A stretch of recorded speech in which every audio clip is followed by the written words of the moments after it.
सूरज उग रहा था, लेकिन किरणें अभी झोपड़ियों तक नहीं पहुंची थी। राजमहल की ऊंची दीवारों पर चमक तो पड़ चुकी थी, मगर उसके साए में बसी वो तंग गली अभी भी ठंडी और थोड़ी थकी सी लग रही थी। गली के आखिरी मोड़ पर एक बुढ़ा बड़ई केशव चुपचाप अपने आंगन में बैठा था। उसके सामने लकड़ी का एक भारी कटा हुआ तना पड़ा था। पास ही एक पुराना हथौड़ा, कुछ छैनी और एक काले रंग की लकड़ी का स्केच बोर्ड। केशव ना तो निहार रहा था, ना काम कर रहा था, बस हथेली से लकड़ी पर धीरे धीरे उंगलियां फेर रहा था, जैसे वो गढ़ने से पहले उसमें कुछ महसूस करना चाहता हो। आसपास ना कोई शोर, ना कोई चहल पहल, सिर्फ लकड़ी की सांसें और एक बूढ़े शिल्पकार की खामोशियां। शाम हो चुकी थी, लेकिन केशव वहीं बैठा था। तभी पीछे से उसके 17 साल के बेटे नारायण की आवाज आई। वो पीछे रोटी और मिट्टी का लोटा लिए खड़ा था। बाबा, रात होने को आई है, खाना नहीं खाना क्या? बेटा, जब सोच करवट लेती है तब कहाँ भूख और नींद टिकती है। सोच करवट ले रही है या कुर्सी? आप हर साल यही करते हो ना, राजा के लिए कुर्सी बनाते हो, महीनों तक पसीना बहाते हो, फिर भी दरबार में जब कुर्सी रखी जाती है तब कोई नहीं पूछता कि ये किसने बनाई। पूछते हैं बेटा, अपनी तरह पूछते हैं। वो उंगलियों से डिजाइन, वजन और रंग सब नापते हैं। वो बोलते नहीं, पर कुर्सी पर बैठते वक्त जो उनकी पीठ टिकती है वहीं से मुझे जवाब मिलता है। पर जवाब में तो आपका नाम नहीं होता, सिर्फ तारीफ होती है, और वो भी महल की कुर्सी की और महल के कारीगर की। बेटा, सच ये है कि मैं सबसे सुंदर और टिकाऊ कुर्सी बनाता हूँ, जो बैठने वाले की पीठ मजबूत रखती है, जिससे बैठने वाला झुक ना जाए। और ये मेरी पहचान है, बिना नाम के भी टिकाऊ। ये कुर्सियाँ बोलती हैं बेटा, मैं नहीं। दूसरी सुबह सूरज उगते ही रोशनी केशव के घर की टूटी खिड़की से सीधे दीवार पर टंगी उस कुर्सी के पुराने ढांचे पर पड़ रही थी, जो केशव की पहली कुर्सी का स्केच था। उस पर नीचे लिखा था, दरबार संख्या 1, वर्ष 12, हस्ताक्षर नहीं। हर साल राजा के दरबार में एक नई कुर्सी जाती थी, बिना किसी हस्ताक्षर के। हर साल केशव अपने ही नाम को चुपचाप छोड़ देता था। अब दोपहर तक गांव में खबर फैल चुकी थी, इस बार फिर दरबार में नई कुर्सी बनने वाली है। हर कोई जानता था, जब बात राजा की कुर्सी की होती है तो शाही ऑर्डर सिर्फ एक ही नाम तक पहुंचता है, केशव बढ़ई। और शाम को वही हुआ। एक दरबारी सिपाही महल के दस्तावेज लेकर केशव के घर पहुंचा। राजा के परंपरा के अनुसार वार्षिक दरबार हेतु विशेष कुर्सी निर्माण, वही ऊंचाई वही आकार, और हाँ, इस बार थोड़ी ज्यादा शोभा। बाकी जैसा हर बार करते हो वैसा कर देना। इस बार कुछ अलग करूंगा, शायद आखिरी बार। देखो बाबा, ज्यादा चतुराई मत करना। राजा को चीज पसंद ना आई तो अगली बार किसी और से बनवाएंगे। काम में नाम नहीं, दिहाड़ी चाहिए। नाम तो कभी मांगा ही नहीं, और दिहाड़ी वो तो कुर्सी ही देती है। उस रात केशव ने पहली बार कुर्सी का स्केच बनाया, जिसमें नक्काशी की कहानी होगी। पर इस बार वो फूल पत्ते या सिंह की आक्रामकता नहीं थी, बल्कि उसमें चेहरे थे। गांव के लोग, मजदूर, एक हाथ में हल थामे, किसान, एक लड़की जो पाठशाला में पढ़ रही है, एक बूढ़ी स्त्री जिसकी आंखें बंद थी, लेकिन चेहरा जैसे कुछ याद कर रहा हो। बाबा, ये तो जनता है। कुर्सी में ये सब क्या उकेर रहे हो? कुर्सी राजा की होगी, लेकिन पीठ उसकी नहीं। वो पीठ इन सबकी है जिसके कंधों पर ये राज चलता है। इस बार मैं नहीं चाहता कि राजा सिर्फ ऊंचाइयों पर बैठे। मैं चाहता हूँ कि उसे वो दिखे जो उसके नीचे है। पर बाबा, ये तो खतरे की बात है ना। अगर राजा नाराज हो गया तो? अगर उसने पूछ लिया ये सब क्यों बनाया? तो पहली बार पूछेगा ना बेटा, पहली बार कोई पूछेगा किसने बनाई ये कुर्सी। बस ये पूछ लिया तो मेरी पूरी उम्र का काम सफल हो जाएगा। अगले कई दिनों तक केशव ने उस कुर्सी में हर चोट, हर रेखा और हर उभार में वो बातें गढ़ी जो आमतौर पर लोग चुप रहकर सहते हैं। केशव अब बस एक कुर्सी नहीं बना रहा था, वो एक आईना बना रहा था जिसमें बैठने वाला खुद को नहीं, पीछे खड़े लोगों को देखे। कुछ दिनों बाद केशव ने उस कुर्सी को मढ़ के तैयार कर लिया। राजमहल तक वो कुर्सी 4 आदमी उठाकर ले गए। लकड़ी की सतह इतनी चिकनी थी कि जब हाथ उस पर फिसलता तो कोई दरारें या उभार महसूस नहीं होता।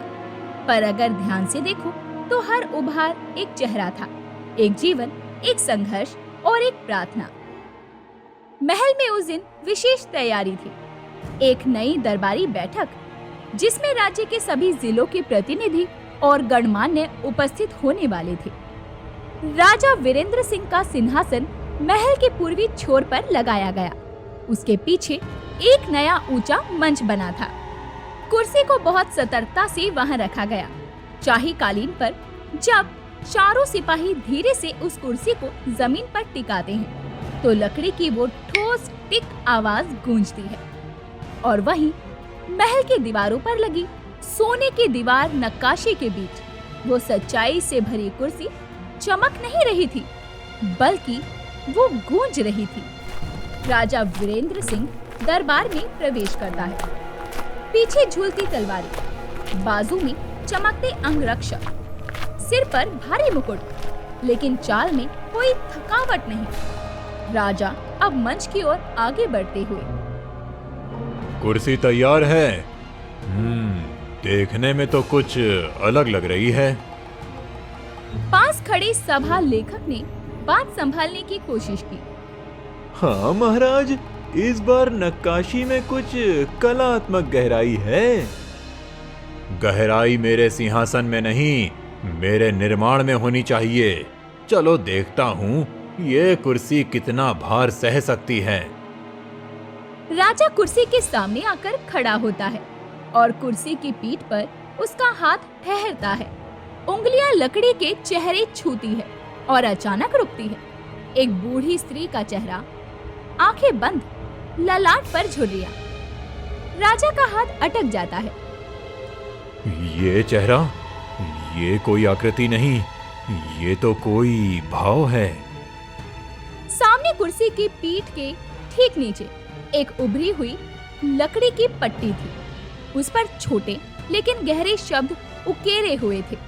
जो दिखता है वही राजा नहीं होता। राजा की नजर वहीं अटक जाती है और एक क्षण दरबार की सरगोशियां थम जाती है। किसने बनाई ये कुर्सी? महाराज, वही पुराना बढ़ई केशव, वही जो हर साल बनाता है। हर साल वो बनाता है और हर साल हम उस पर बैठते हैं, पर कभी पूछा नहीं वो बनाता क्या है। राजा पीछे हटता है और कुर्सी को फिर से देखने लगता है। अब वो उसे सिंहासन नहीं, आईना लग रही थी। क्या बैठने में कोई आपत्ति है महाराज? मैं सोच रहा हूँ इस बार कुर्सी मुझसे कुछ कहना चाहती है। ऐसा कहकर राजा कुर्सी पर बैठता है। कुर्सी स्थिर है, कोई चूं तक नहीं, पर पीठ टिकते ही राजा को महसूस हुआ कि जैसे वो कहीं और पहुंच गया हो। दरबार चल रहा था। मंत्री एक एक मुद्दा रख रहे थे। प्रजा के विषय, फसल कर, व्यवस्था, आपूर्ति, और राजा जवाब दे रहा था। पर उसकी उंगलियां अभी भी कुर्सी की बुझाओं को सहला रही थी। वो चेहरों को याद कर रहा था। एक किसान, एक लड़की, एक मजदूर। हर चेहरा उसकी पीठ के पीछे था, जैसे अब वो हर फैसला उनकी पीठ पर टिक रहा हो। शाम को सभा समाप्त हुई, सभी बाहर चले गए, पर राजा वहीं बैठा रहा। इस कुर्सी में मेरी कोई कहानी नहीं है। यहाँ तो वो सब हैं जो मुझे राजा बनाते हैं और मैं इन्हें देख ही नहीं पाया। उसी रात राजा ने दरबार के मुख्य लेखक को बुलवाया। उस बढ़ई को बुलाओ, मैं उससे इस कुर्सी के बारे में बात करना चाहता हूँ। नहीं, शायद खुद के बारे में। गांव में केशव अपने घर के आंगन में लकड़ी के बचे हुए टुकड़ों से कुछ बना रहा था। तभी घोड़े की टापों की आवाज आई। दर्जनों सैनिक और आगे शाही लेखक केशव के घर की ओर आते दिखे। केशव जी, महाराज ने आपको महल में बुलाया है, अभी इसी समय। तभी केशव का बेटा नारायण चौंकते हुए बोला। क्यों बाबा, क्या हुआ? आप कुछ उल्टा तो नहीं कर बैठे थे ना? अगर कुर्सी सच बोले और उस पर बैठने वाला चुप ना रहे तो या तो गुस्सा आएगा या बदलाव। आपको डर नहीं लग रहा? जिसने अपना नाम ही नहीं मांगा कभी, उसे डर किस बात का। रात के तीसरे पहर केशव को महल पहुंचाया गया। राजा दरबार में अकेला बैठा था। वो कुर्सी अभी भी वही थी। तो तुम हो केशव बढ़ई? जी महाराज, मैं ही हूँ जिसने हर साल आपकी कुर्सी बनाई और हर बार सिर्फ देख कर चला गया। इस बार तुम कुछ लेकर नहीं आए, पर फिर भी बहुत कुछ देकर गए हो। ये कुर्सी सिर्फ मेरे लिए नहीं, शायद मुझे कुछ बताने के लिए है। क्या तुम जानबूझकर ये चेहरे वाली कुर्सी बनाकर कोई संदेश देना चाहते थे? नहीं महाराज, संदेश नहीं, सिर्फ एक सवाल। क्या राजा को हर बार ऊंचा बैठना चाहिए या कभी कभी नीचे भी देखना चाहिए? तुमने पहली बार मुझे मेरी कुर्सी से नीचे कर दिया केशव। तुम्हारी बनाई इस कुर्सी ने मुझसे मेरा सिंहासन नहीं मांगा, लेकिन मेरे अंदर का इंसान जरूर जगा दिया। कुर्सी पर बैठने वाला अगर सो जाए तो कुर्सी भी बोझ बन जाती है महाराज। इस बार वो बोझ मैंने नहीं बनाया, सिर्फ सच्चाई दी है। दरबार का कक्ष उस रात कुछ अलग सा लग रहा था। दीवारों की छाया लंबी और खामोश थी। कुर्सी अपनी जगह पर थी, मगर इस बार उस पर कोई नहीं बैठा था। केशव, जो अब तक सालों से पीठ पीछे रहा, आज दरबार के ठीक बीच में खड़ा था। सामने राजा वीरेंद्र सिंह, एक राजा, एक बढ़ई, एक सत्ता, एक शिल्प, बीच में खड़ी थी लकड़ी की कुर्सी। तुम्हारी बनाई ये कुर्सी हर तरफ से मजबूत है, सुंदर है, और फिर भी इसका सबसे बड़ा गुण है इसकी सादगी। सिंहासन की तरह ये चिल्लाता नहीं, बस बैठने को आमंत्रित करता है। मैं सोच रहा हूँ केशव, क्या हम सच में इतने ऊंचे हो गए हैं कि अब हम सबको नीचे से ही देखें? ऊंचाई सिर्फ देखने के लिए होती है महाराज, और नीचाई समझने के लिए। राजा कुछ देर चुप रहा, फिर धीरे से कुर्सी के पास चला गया। उसने एक बार फिर उसकी पीठ पर हाथ फेरा। एक लड़की की शक्ल पर राजा की उंगलियां टिकी। उस लड़की की मुस्कान अधूरी सी थी। ये लड़की पढ़ रही है, लेकिन किताब आधी है। ऐसा क्यों? क्योंकि उसकी किताब सरकार के वेदों से नहीं, घर की रोटी से भरी है। अगर स्कूल जाना हो तो खेत अधूरा रह जाता है, और अगर खेत चले जाएं तो भूख आ जाती है। और मैं इतने सालों से बस कागज में पढ़ाई की संख्या गिन रहा था, बच्चों की जिंदगी नहीं। राजा वापस अपने स्थान पर आया, मगर कुर्सी पर नहीं बैठा। और सभा लेखक की ओर देखकर उससे कहा, लेखक, आज से दरबार की ये कुर्सी हर उस नागरिक के नाम होगी जो बिना कहे राज्य को थामे खड़ा है। कुर्सी अब प्रतीत होगी सिर्फ मेरी सत्ता की नहीं, मेरी समझ की। ऐसा सुनकर सभा लेखक चौंका और उसने राजा से कहा, महाराज, आप क्या कहना चाह रहे हैं? मैं कहना चाह रहा हूं कि अब से हर वर्ष इस कुर्सी पर सिर्फ मैं नहीं बैठूंगा। हर दरबारी सत्ता की शुरुआत एक सामान्य जन से होगी। कभी किताब, कभी बढ़ई, कभी शिक्षक, कभी नाविक। मैं अब बैठने से पहले देखना चाहता हूं कि किसके कंधे पर यह कुर्सी खड़ी है। वो राज्य का अब तक का सबसे बड़ा ऐलान था। दरबार की हवा में जैसे कोई कंपन फैल गया। दरबारी, मंत्री, सेनापति सब स्तब्ध और सामने खड़ा केशव शांत, जैसे वो कुछ भी सुन रहा हो और कुछ भी नहीं, क्योंकि उसके लिए पहली बार उसके शब्द लौटकर उसे सुनाए जा रहे थे। राजा अब केशव की ओर देखकर बोला, क्या तुम्हारा नाम इस कुर्सी पर लिखा जाए?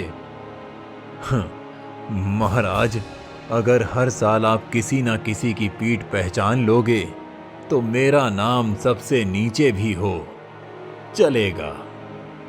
नहीं, इस कुर्सी पर लिखा जाएगा वो जो राज्य को रचता है, क्योंकि राजा तो राज्य चलाता है, पर चलने की जमीन किसी और की बनाई होती है। अगले दिन की सुबह राजमहल में पहली बार वो कुर्सी सार्वजनिक रूप से प्रदर्शित की गई।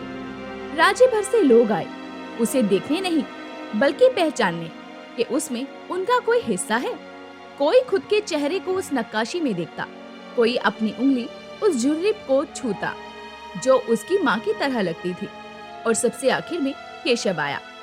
उसने दूर से देखा और फिर चुपचाप चला गया।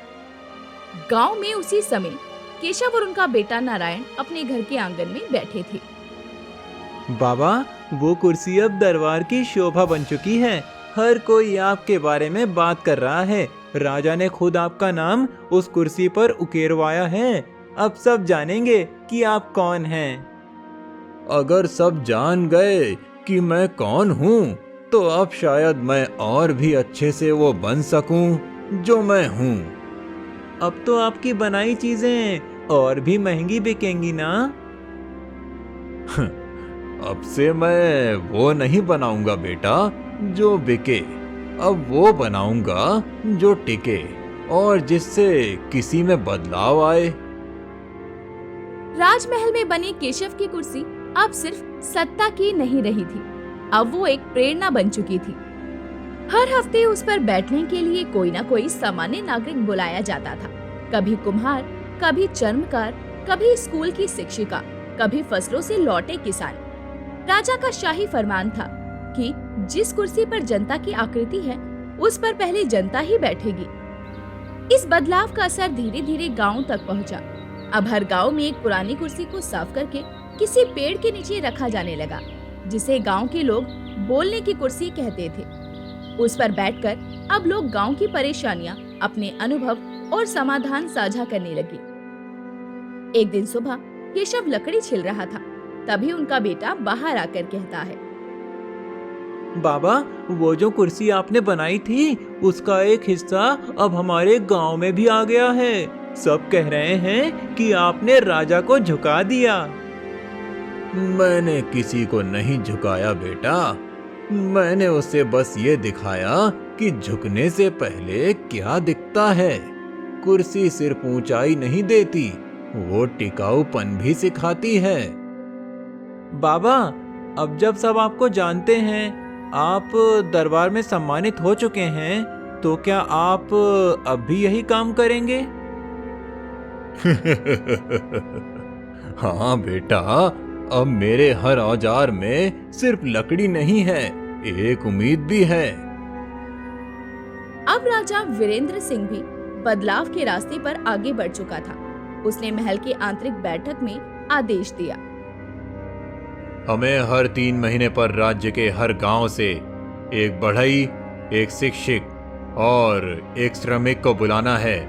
हम उन्हीं से पूछेंगे कि किस ओर राज्य चल रहा है और किस ओर जाना चाहिए। राजा के मुंह से ऐसा सुनकर मंत्री थोड़े असहज थे। तभी सभा लेखक ने कहा, महाराज, क्या ये आपकी सत्ता की मर्यादा के विपरीत नहीं होगा? मेरी सत्ता अगर जनता से परे हो जाए तो फिर वो राजा नहीं, बस एक महल बनकर रह जाएगा। राजा अब हर बैठक में सबसे पहले उस कुर्सी की ओर देखता और फिर निर्णय करता। कभी कभी निर्णय आसान नहीं होते, लेकिन अब उसके पीछे वो पीठ होती थी जिस पर लाखों कंधों का भार था। इधर गांव में नारायण अब पिता से बढ़ईगिरी ही नहीं, सोच भी सीख रहा था। पर उसके मन में अब एक सवाल बार बार उठने लगा। एक शाम जब वो लकड़ी के टुकड़ों को आकार दे रहा था, तभी उसने पूछा, बाबा, क्या मैं सिर्फ बढ़ई बनूंगा? तू जो चाहे वो बन सकता है बेटा, पर जो भी बने उसमें टिकाऊपन जरूर रखना। बढ़ई हाथ से नहीं बनता, सोच से बनता है। मैं लिखना चाहता हूँ बाबा। आपने जैसे जैसे लोगों के चेहरों को लकड़ी में उतारा, वैसे ही मैं शब्दों में उतारना चाहता हूँ। तो लिख लिख कि एक बढ़ई की बनाई कुर्सी पर एक राजा बैठा और उठकर पहले आम आदमी के लिए रास्ता खोला। लिख कि अगर हथौड़ा बोल सकता तो वो शायद कहता, मैं गुस्से से नहीं, भरोसे से चलता हूँ। बाबा, आपकी बातें हमेशा कहानी लगती हैं। क्योंकि मैंने पूरी जिंदगी लकड़ी से बात की है बेटा, और लकड़ी कभी झूठ नहीं बोलती। नारायण अब अपनी डायरी में रोज कुछ ना कुछ लिखता था। एक दिन उसने अपनी डायरी में लिखा, मेरे बाबा ने एक कुर्सी बनाई थी जिसमें कुछ भी चमकता नहीं था, लेकिन जब कोई उस पर बैठता तो खुद को छोटा महसूस करने लगता था। शायद यही असली ऊंचाई है। एक दिन राजा वीरेंद्र सिंह को नारायण के लिखे कुछ वाक्य किसी दरबारी के माध्यम से पढ़ने को मिले। राजा चुपचाप पढ़ता रहा। फिर उसने एक प्रस्ताव रखा, राज्य में युवा लेखक सभा का गठन किया जाएगा, जहां आम बच्चों की आवाज दरबार तक पहुंचनी चाहिए। और इस सभा का पहला सदस्य केशव बढ़ई का पुत्र नारायण बन गया था। गांव में जब ये खबर पहुंची, बाबा, राजा ने मुझे कहानी सुनाने बुलाया है। अब तू अपनी बात लिखेगा और राजा तेरी बात पर बैठेगा। अब सिर्फ मेरी लकड़ी नहीं, तेरे शब्द भी कुर्सियां बनाएंगे बेटा। नारायण अब राजकीय युवा लेखकों की सभा का हिस्सा था। उसके लेखन में अब सिर्फ कल्पना नहीं, जिम्मेदारी भी थी। हर बार जब वो लिखता तो उस हथेलियों को याद करता जो कभी लकड़ी पर चोट करती थी और आज उसकी सोच पर असर डालती है। एक दिन जब वो महल से लौटा तो घर में कुछ अलग सा महसूस हुआ। केशव आंगन में नहीं था, लकड़ी का काम भी अधूरा पड़ा था। नारायण दौड़कर घर के भीतर गया। उसने देखा कि उनके बाबा खाट पर लेटे थे। उनकी आंखें खुली हुई थी और चेहरा थका हुआ था। बाबा, कुछ हुआ क्या? आप इतने थके हुए क्यों हैं? शरीर अब पुराना औजार जैसा हो गया है बेटा। काम करता है पर अब आवाज देने लगा है। मैं अब ज्यादा लिखता हूँ बाबा, लेकिन आज भी जब कलम पकड़ता हूँ तो आपके हथौड़े की आवाज सुनाई देती है। तो अच्छा है ना बेटा, अब आवाज हथेली से नहीं, दिमाग से निकलेगी। अगले कुछ हफ्तों में केशव और कमजोर हो गया, पर उसके अंदर कोई अधूरापन नहीं था। उसने अपनी बनाई अंतिम कुर्सी नारायण को दी, ना तो दरबार के लिए ना राजा के लिए, बल्कि अपने के लिए। ये मेरी आखिरी कुर्सी है बेटा, इस पर मैं बैठना नहीं चाहता।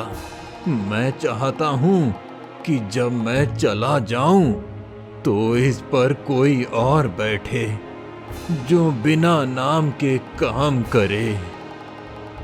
बाबा, आप कहीं नहीं जा रहे हैं, आप हमेशा इस कुर्सी में ही रहेंगे। उसी समय महल से संदेश आया। राजा वीरेंद्र सिंह स्वयं गांव आना चाहते हैं। कोई राजकीय सभा नहीं, साथ में कोई सैनिक भी नहीं। राजा गांव आया। लोगों ने स्वागत किया, पर कोई शाही तामझाम नहीं था।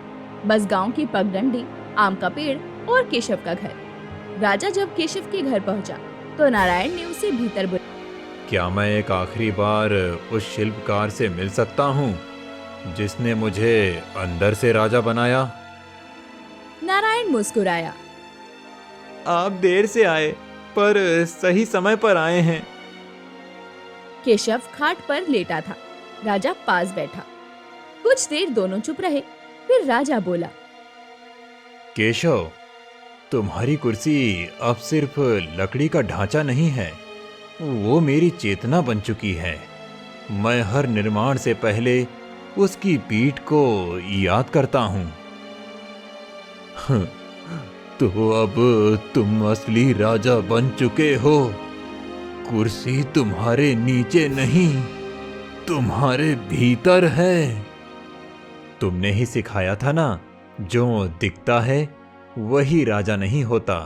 और अब मैं मानता हूं, जो काम करता है वही नाम पाता है। उस रात राजा गांव में ही रुका। सुबह जब सब जगे तो देखा कि केशव शांत हो चुका था। ना सांस, ना स्पंदन, बस एक सुकून भरी मुस्कान। हाथों में अभी भी हल्की लकड़ी की गंध थी।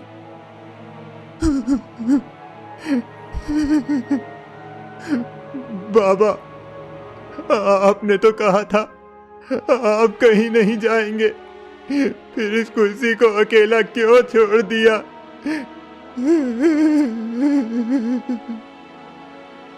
वो कहीं नहीं गए बेटा। अब वो हर उस जगह हैं जहां कोई बिना नाम के काम करता है।